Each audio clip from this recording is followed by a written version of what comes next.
Fala aí, galerinha do nono ano, tudo bem com vocês?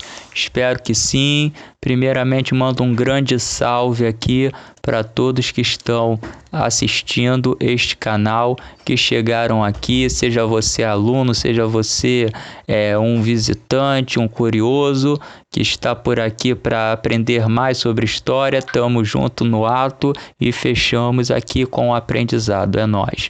Então, sem mais delongas, vamos para a nossa aula de hoje. Os anos felizes e a crise de 29. Sim, pessoal, vamos continuar na pegada do pós-Primeira Guerra Mundial, falar do período entre guerras. Já falamos da Revolução Russa, que está ali dentro da Primeira Guerra Mundial, e agora a gente vai falar do período entre guerras, né? O período de ascensão econômica dos Estados Unidos, se tornando uma grande potência mundial, e também da crise de 29, né? Que foi uma alavanca para o fascismo dentro da Europa. Isso daí a gente vai ver daqui a pouquinho. O contexto histórico desses anos felizes para os Estados Unidos encabeça o fim da Primeira Guerra Mundial. Após a Primeira Guerra Mundial, os Estados Unidos deixa de ser devedor e passa a ser credor da Europa. Por quê? Porque a Europa se encontrava em frangalhos. Pois é, pessoal, como o continente europeu foi o palco da Primeira Guerra Mundial, após o término da guerra, ficou uma bagunça ali na Europa. O continente estava totalmente destruído, devastado pela guerra, e as potências, os países europeus, não tinham dinheiro para se reestruturarem sozinhos. Então eles tiveram que pedir empréstimo para os Estados Unidos. Obviamente os Estados Unidos emprestou dinheiro para que essas potências capitalistas europeias, a França, a Inglaterra, a Alemanha, entre outras, a Itália, eles pudessem se reerguer, pudessem reconstruir suas cidades. E além de emprestar dinheiro para a reconstrução do continente europeu, os Estados Unidos neste período vendia produtos industrializados para esse continente, para o continente europeu. A concessão de empréstimos e a venda de produtos industrializados para a Europa em massa vai fazer com que os Estados Unidos se tornem a maior potência econômica do mundo após o fim da Primeira Guerra Mundial. Dentro dos Estados Unidos, essa prosperidade dos norte-americanos vai ficar sendo traduzida nesta frase do nosso título aí, American Way of Life, que significa o quê? O estilo de vida americano. Então, no que se baseava esse estilo de vida americano, essa prosperidade americana? Se baseava principalmente no incentivo ao consumo. O incentivo ao consumo dentro dos Estados Unidos, ele era feito através de propagandas no rádio, no cinema, em cartazes, nas ruas, entendeu, pessoal? Então, através da propaganda, as empresas norte-americanas, elas incentivavam o seu povo a consumir, e quanto mais o povo consumia, mais lucro essas empresas tinham. Então a ideia era fazer com que cada vez mais o lucro dentro dos Estados Unidos aumentasse. E essa ideia de que a nação vai prosperar através do consumo do povo, ela está enraizada dentro do povo norte-americano, dentro dos estadunidenses, de certa maneira. Tanto é que após o atentado de 11 de setembro das Torres Gêmeas, o presidente daquele período, George W. Bush, ele vai falar para o povo americano consumir, comprem.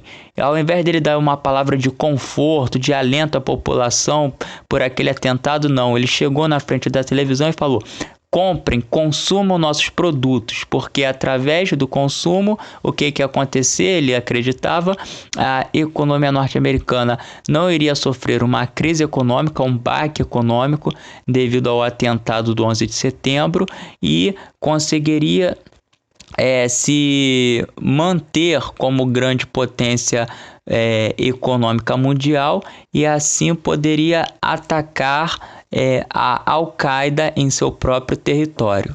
Esse incentivo ao consumo, ele é seguido de uma produção em massa das indústrias norte-americanas. Sim, pessoal, essas indústrias elas vão produzir em massa e vai haver um diferencial nessa produção, que é o estilo de produção fordista. Bem, pessoal, o estilo de produção fordista ele começa a ser implantado ali na segunda Revolução Industrial, no final do século XIX. Ela é baseada nas ideias de Henry Ford, o criador da indústria Ford, né? A indústria de carros Ford, do Ford T. E qual era a ideia do Fordismo? Era separar os trabalhadores, cada um iria ter a sua função específica dentro da montadora de carros. Isso faria com que os trabalhadores se tornassem alienados do restante da produção dentro da fábrica, ele só saberia fazer o seu trabalho. No entanto, não só a produção fordista foi um diferencial nesse período, como também as táticas de Ford, como aumentar o salário do trabalhador, conceder férias remuneradas, trazer uma linha de crédito, ou seja, emprestar dinheiro para seus trabalhadores poderem, inclusive, comprar carros, investir em suas casas, comprar suas casas. Então, ele trouxe medidas que não haviam dentro da primeira Revolução Industrial, né? Ele favoreceu de alguma maneira o trabalhador. E outra medida que podemos ver aí dentro do American Way of Life, que fez esse American Way of Life crescer, foi o investimento em pesquisas científicas e uso de novas matrizes energéticas, que também está relacionado à segunda Revolução Industrial. Essas pesquisas científicas vão trazer, por exemplo, o petróleo como matriz de fonte energética, certo? O petróleo, a gasolina, o diesel são as novas matrizes energéticas que vão ser utilizadas nesse período, além da produção da energia elétrica através das hidrelétricas com a força da água. No entanto, pessoal, nem tudo são flores, né? A American Way of Life, ela vai durar ali durante o fim da Primeira Guerra, após 1918, vai pegar um pouco da década de 20, mas no final da década de 20, lá em 1929, vai ocorrer uma crise econômica mundial, que nós chamamos de crise de 29 ou Grande Depressão. E as causas da crise de 29 está aí. Essa crise começa nos Estados Unidos e ela vai ocorrer, né? O primeiro impacto dela ocorre após a quebra da Bolsa de Nova York. Mas antes de chegarmos na quebra da Bolsa, nós vamos falar das causas. Olha só. Uma das grandes causas da crise de 29 foi a concentração de capital norte-americano nas mãos de poucos. Ou seja, o capital dos Estados Unidos, a riqueza dos Estados Unidos, ela estava má distribuída, havia uma má distribuição de renda. Os Estados Unidos era a maior potência econômica do mundo, mas a riqueza estava concentrada na mão de poucos. Ou seja, eram muitas pessoas pobres dentro dos Estados Unidos, e poucas pessoas ricas.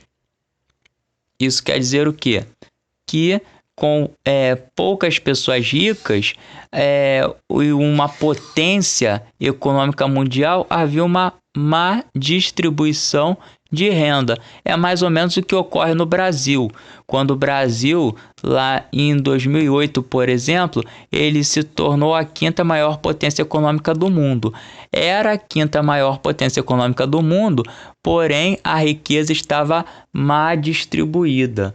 Eram poucas pessoas com acesso, né, à riqueza, e existiam poucos ricos no Brasil. Eram poucas pessoas com muita riqueza e muitos pobres, né? Ali não tão pobres, miseráveis, mas classe média. Era o que acontecia nos Estados Unidos nesse período aí da década de 20. Não existiam miseráveis nos Estados Unidos, mas a maioria das pessoas ali eram de classe média e dependiam do pão de cada dia para sobreviver. Além disso, nós vamos ter a crise agrícola. Isso ocorre porque havia um incentivo nas indústrias. É igual aconteceu na Revolução Russa de Stalin. Os planos quinquenais de Stalin floresceram na parte industrial, mas fracassaram na parte agrícola. A prosperidade dos Estados Unidos ocorria mais ou menos isso. A parte, né, camponesa, a parte da agricultura americana, ela tinha o preço muito baixo. Os produtos eles eram vendidos a preços muito baixos para a cidade, para favorecer os produtos industriais. Isso fazia com que os agricultores o tempo todo pegassem empréstimos e tivessem que financiar a sua produção. Então, quando a crise de 29 bate a porta desses agricultores, eles perdem tudo. Eles não têm mais aonde recorrer, o que fazer.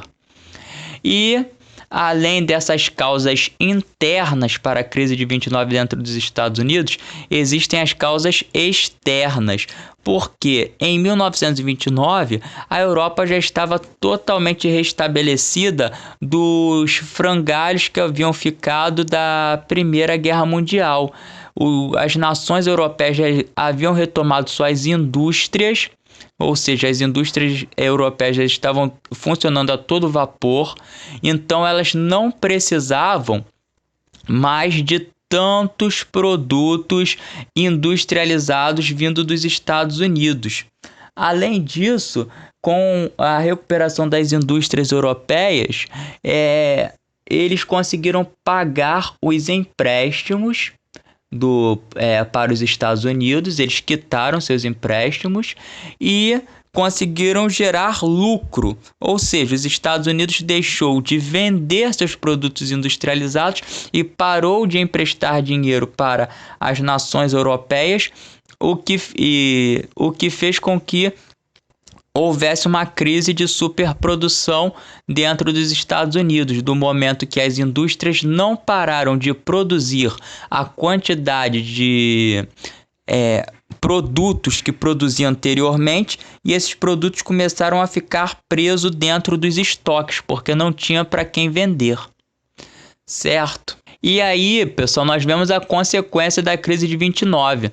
A primeira crise de superprodução que eu acabei de explicar, ela ocorre por causa dessa concorrência que vai começar a haver das indústrias europeias que se restabeleceram.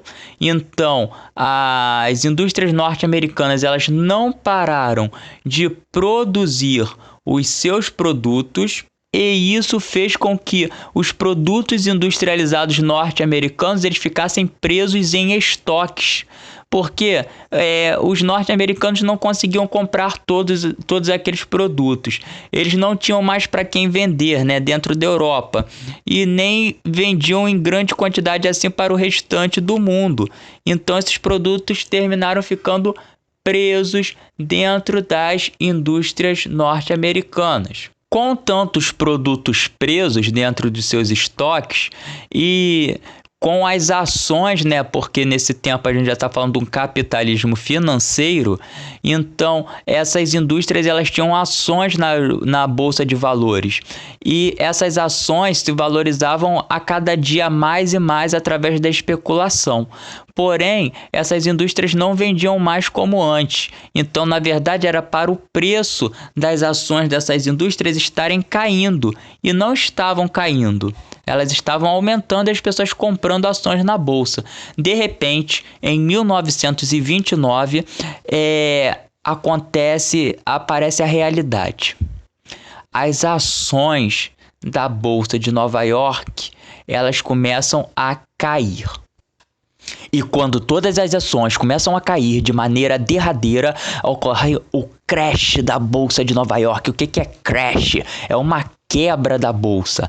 Ocorre a quebra da Bolsa de Nova York e todos aqueles acionistas norte-americanos e do restante do mundo ficam desesperados, porque uma vez que a Bolsa de Nova York quebra, ela quebra a bolsa de valores de todo mundo. É um efeito dominó dentro do mundo capitalista. E devido à quebra da Bolsa de Nova York, muitos acionistas, homens ricos, eles terminam se suicidando por perderem toda a sua fortuna, porque as pessoas apostavam ali na bolsa de valores, elas entregavam toda a sua riqueza, investiam em ações, em aplicações na bolsa. Quando essas ações desvalorizam, essas pessoas do dia para a noite ficam pobres e elas não aceitam essa pobreza, elas são afetadas psicologicamente, então elas sobem no mais alto prédio de Nova York,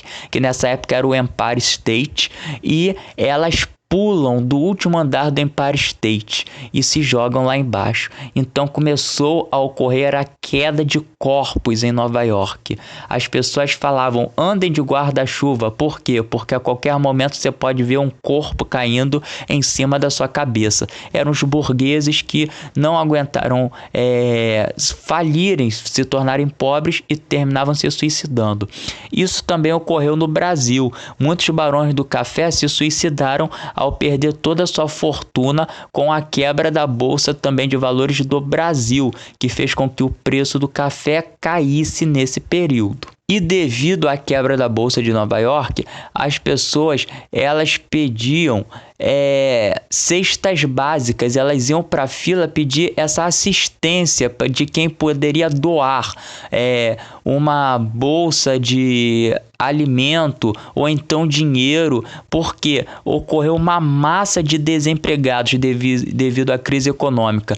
Então, o American Way of Life, aquele estilo de vida americano próspero, consumista, ele cai por terra de uma hora para outra. E esse cartaz ele mostra muito disso. Existe a propaganda americana do American Way of Life, da família feliz, próspera, e a realidade naquele momento ali em 29 era justamente ao contrário. Era de desemprego, era de miséria, era de pessoas enfrentando filas para conseguir um alimento através de uma cesta básica. Com uma crise econômica mundial ocorrendo desde 29, nós já entrávamos no ano de 1933, 32, 33, e a crise se perpetuava, porque naquele período as pessoas acreditavam que existia uma mão invisível, a mão invisível do liberalismo que Adam Smith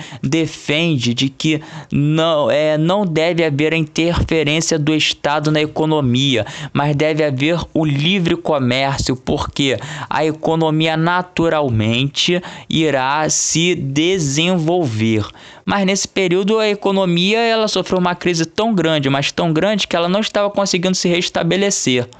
Então, um grande economista da época chamado John Maynard Keynes, ele criou uma política, um plano econômico para acabar, tentar resolver essa crise.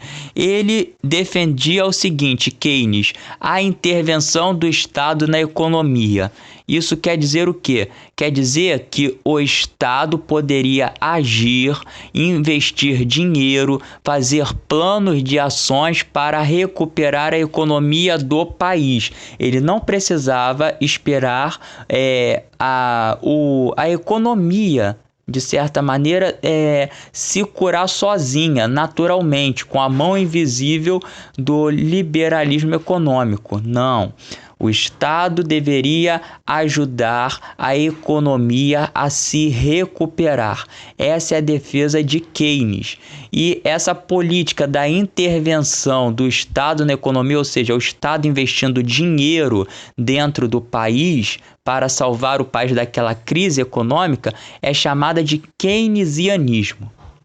E os Estados Unidos, baseado no keynesianismo, vai adotar um novo plano político, quando em 1933, este homem aí, Franklin Delano Roosevelt, assume o poder. Ele é o Franklin Delano Roosevelt, tá, gente? Ele não é o Theodore Roosevelt da política do Big Stick. Esse daí, na verdade, Theodore Roosevelt, ele era avô do Franklin Delano Roosevelt. Mas voltando ao que estávamos dizendo, Roosevelt, ao assumir a política norte-americana, ao se tornar presidente dos Estados Unidos, ele vai implementar o plano econômico do New Deal. E o que significa New Deal? New Deal significa um novo acordo. E esse novo acordo dos Estados Unidos, ele defendia essa política keynesiana, né? Esse plano econômico do keynesianismo, de intervenção do Estado na economia. E de que maneira Roosevelt vai aplicar essa intervenção do Estado na economia? Ele vai decidir em investir dinheiro público, dinheiro do governo norte-americano, em obras públicas, destruir os estoques de gêneros agrícolas. E essa parte é muito interessante, porque essa política de destruição dos gêneros agrícolas, ela significa o quê? Eu vou destruir a plantação de alimentos para poder abaixar o preço desses alimentos. Isso foi também adotado por Getúlio Vargas aqui no Brasil. Na época, Getúlio era presidente do Brasil, na década de 30, o café tinha sofrido com a crise econômica de 29, o preço do café tinha caído e Vargas vai decidir queimar as plantações de café e as sacas de café que estavam em estoque. De que maneira ele queima as sacas de café? Fazendo com que ela se tornasse combustível de trem. Então, quando o trem passava, a fumaça que saía tinha o cheiro de café. Então, as pessoas pensavam que era o café torradinho que estava sendo preparado naquele momento. Não, eram os trens de Vargas passando. Além de diminuir, além de destruir os estoques de gêneros agrícolas e investir em obras públicas. No caso das obras públicas, pessoal, eu não falei, as obras públicas, elas eram o quê? Construir estradas, construir hospitais, construir escolas, tudo que está ligado ao público, está ligado a ajudar as pessoas, a utilização da sociedade daqueles meios, hospitais, estradas, escolas, prédios para o governo, certo? Ele também decidia controlar a produção agrícola e industrial. Essa medida tinha como objetivo não deixar que ocorressem novamente estoques dentro das indústrias. Então a indústria só iria produzir os produtos de acordo com o consumo. Eles não poderiam deixar estoque, porque o estoque significava prejuízo.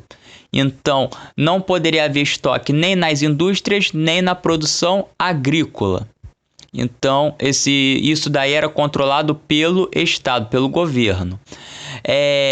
E conceder benefícios aos trabalhadores, porque através da concessão desses benefícios iria aumentar o capital de consumo, ou seja, as pessoas iriam ter dinheiro para comprar os produtos americanos novamente, né, os cidadãos norte-americanos, e assim a economia poderia se restabelecer. Mas que benefícios foram esses que Roosevelt estabeleceu? Diminuir a jornada de trabalho, fixou o salário mínimo, ou seja, a pessoa deveria ganhar no mínimo aquele salário ali. Abaixo daquilo era considerado trabalho escravo praticamente. Então ela tem um salário mínimo a ser ganho. Criou o seguro-desemprego, ou seja, se a pessoa ela fosse demitida, ela tinha direito a receber um dinheiro de indenização pelo tempo trabalhado. E ele criou, entre aspas, previdência ali, porque é uma espécie de previdência ali nos Estados Unidos. Ele criou um seguro velhice.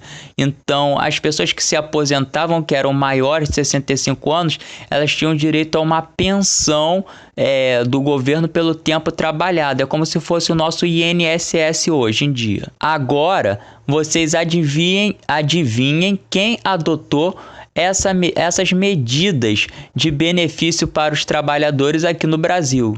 Sim, o próprio Getúlio Vargas. Ele também vai adotar, assim como Roosevelt, medidas para beneficiar os trabalhadores brasileiros, dando direitos trabalhistas que não existiam aqui no Brasil até então. Contudo, pessoal, a crise de 29, como eu disse anteriormente, ela não só atinge os Estados Unidos, como ela vai atingir todo o mundo. E eu dei o exemplo aqui, né? Fiz um paralelo com o Brasil para vocês perceberem como essa crise de 29 afetou o nosso país, mas ela também irá afetar as potências capitalistas europeias que tinham acabado de se reerguer. E uma das potências mais atingidas era a Alemanha. Essa Alemanha que nesse período, né, da crise de 29, do entre guerras, é uma república, a República de Weimar, que foi estabelecida após o Tratado de Versalhes, no fim da Primeira Guerra Mundial. E a Alemanha ela estava acostumada a ser, na verdade, um império e não uma república. Ela foi obrigada a se tornar uma república. Isso vai fazer com que muitos alemães que tinham lutado na Primeira Guerra Mundial e tinham aquele sentimento de raiva, de revanche por ter perdido a guerra, se sentiam traídos pela própria população alemã, que tinha pedido a saída da guerra dos alemães enquanto os soldados ainda estavam na frente de batalha. Eles vão começar a ressurgir nesse período de crise econômica. O ovo da serpente, que a gente falou ali no final da Primeira Guerra Mundial, ele começa a amadurecer. Então, é o espaço que um partido dentro da Alemanha, o Partido Nazista, liderado por um homem chamado Adolf Hitler, precisava para chegar ao poder. É a partir da crise de 29 que o nazismo chega ao poder na Alemanha e na Itália o fascismo também irá se consolidar. Mas isso é papo para outro vídeo, é uma outra história que em breve contaremos. Por enquanto é isso, pessoal. Valeu, um abraço, agradeço a todos que ficaram até aqui ouvindo essa aula. Tchau, tchau, até a próxima.